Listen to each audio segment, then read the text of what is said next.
হাড় হিম করে দেওয়া এক ট্রাফিকিং থ্রিলার, একদম রক্ত জমে যাইতেছে এমন থ্রিল।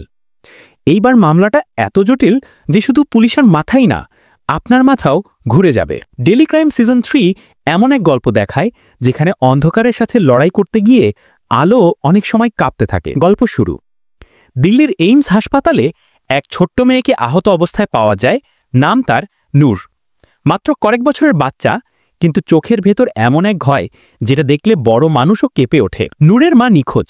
প্রথমে মনে হয় সাধারণ এক শিশু নির্যাতনের কেস, কিন্তু খুব দ্রুতই কেসটা এমন দিকে মোড় নেয় যেখান থেকে শুরু হয় মানব পাচারের অন্ধকারতম অধ্যায়। ডিসিপি বর্তিকা চতুর্বেদীর অভিজ্ঞ চোখ প্রথম থেকেই সন্দেহের কিছু খুঁজে পায়। আহত নূরের শরীরের বিভিন্ন দাগ, ভয় পেলে তার থরথর করে কেঁপে ওঠা, সবই প্রমাণ দেয় যে এই কাহিনী খুব গভীর। তদন্তের রাস্তা যত এগোয় অন্ধকার তত ঘন হয়। বর্তিকা, এসিপি নীতি সিং আর ইন্সপেক্টর ভূপেন্দ্র তিনজনেই কেসটা যত খতিয়ে দেখতে থাকে, সামনে আসে এক বিশাল ট্রাফিকিং নেটওয়ার্ক।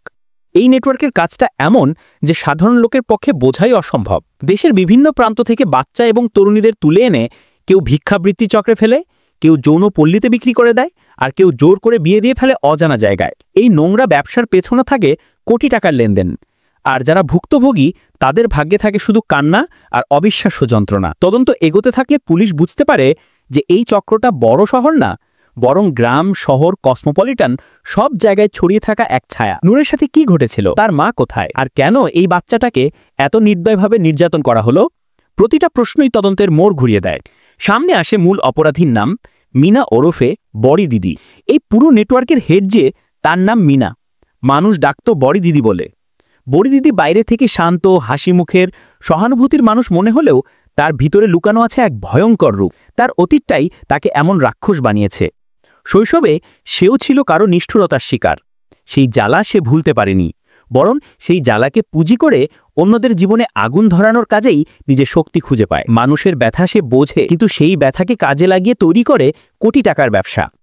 আর কারো সামনে ধরা না পড়তে সে ছিল অত্যন্ত বুদ্ধিমান, নির্মম এবং ঠান্ডা মাথার।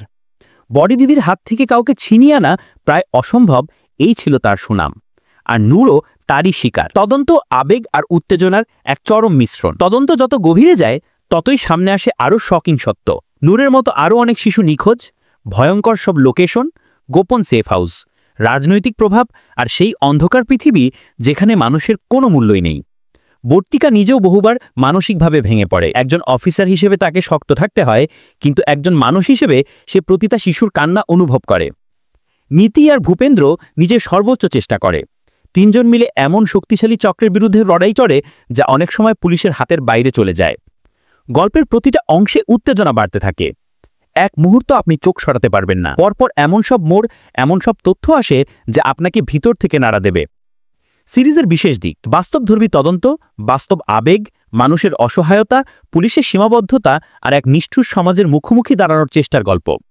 ডেলি ক্রাইম সিজন 3 দেখার সময় আপনার মনে হাজার প্রশ্ন জাগবে। মানুষ এতটা নিষ্ঠুর হতে পারে? এমন ঘটনা সত্যিই ঘটে? কেউ যদি সাহায্য চাইতেই না পারে, তাহলে তার বাঁচার অধিকার কে রক্ষা করবে?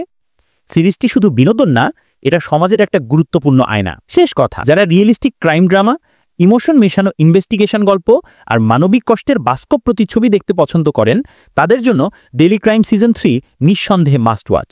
এই সিরিজ শুধু ভালো না, এটা আবেগ, অন্যায় আর ন্যায় বিচারের লড়াই।